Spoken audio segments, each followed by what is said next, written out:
పచ్చని పొలాలు, మట్టి రోడ్లు, నీలాకాశం కింద నిశ్శబ్దంగా నిద్రిస్తున్న గ్రామం అది. ఆ గ్రామం పేరు డి ఎర్రవరం. ఉదయం పూట కోళ్ల కోయలు, గేదెల గంటల శబ్దం, ఆడవాళ్ల అలికిరితోనే రోజు మొదలవుతుంది. నగరాల హడావుడికి దూరంగా ప్రకృతితో మాట్లాడే మనుషులే అక్కడి అసలు సంపద. రాజు ది ఎర్రవరంలో పుట్టిన రైతు కుమారుడు. రాజు పొట్టిగా ఉండి మట్టితో ముడిపడ్డ చేతులు, ముఖంలో ఎప్పుడూ చిరునవ్వు ఉంటుంది. అతని తండ్రి తలుపులు వ్యవసాయం మరియు తల్లి లక్ష్మి గృహిణి. రాజు చదువు పూర్తయ్యాక ఉద్యోగం కోసం నగరానికి వెళ్లకుండా గ్రామంలోనే ఉండాలని నిర్ణయించుకున్నాడు. రాజు ప్రతి ఒక్కరితో సరదాగా ఉంటూ అందరి అవసరాలకి సహాయం చేస్తూ ఉండేవాడు. ఒక సంవత్సరం వర్షాలు సరిగ్గా పడలేదు. పంటలు ఎండిపోయాయి. ఎర్రవరంలోని రైతులంతా బాధలో మునిగిపోయారు. కొంతమంది నగరాలకు వలస వెళ్లాలని అనుకున్నారు. గ్రామం ఖాళీ అవుతుందేమో అన్న భయం అందరిలోనూ మొదలైంది. రాము ఒక రోజు ఊరి చెరువు దగ్గర కూర్చొని ఆలోచించాడు.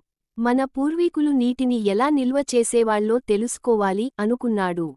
పెద్దవాళ్లను అడిగి తెలుసుకున్నాడు. పాతకాలంలో చెరువులు, కుంటలు శుభ్రం చేసి నీటిని నిల్వ చేసేవారని తెలుసుకున్నాడు. రాజు ఊర్లో గ్రామసభ పెట్టాడు. మొదట అందరూ అనుమానంగా చూశారు. కాని రాము చెప్పిన మాటల్లో నిజాయితీ కనిపించింది.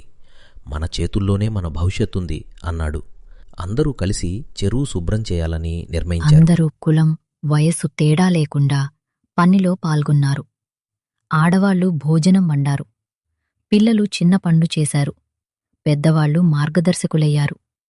కొన్ని రోజుల్లోనే చెరువు మళ్లీ జీవం పోసుకుంది. రాజు చేసిన ప్రయత్నం ఊరికి కొత్త దారిని చూపించింది. గ్రామంలో స్కూల్ మరియు హాస్పిటల్ కట్టబడింది.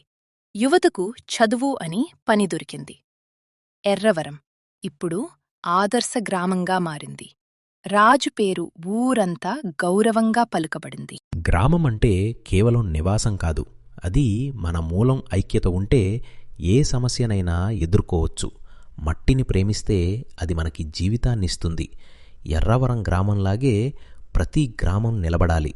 రాజులాంటి యువకుడు ముందుకు రావాలి. ముగింపు. ఇది ఒక గ్రామ కథ మాత్రమే కాదు, మనందరి కథ.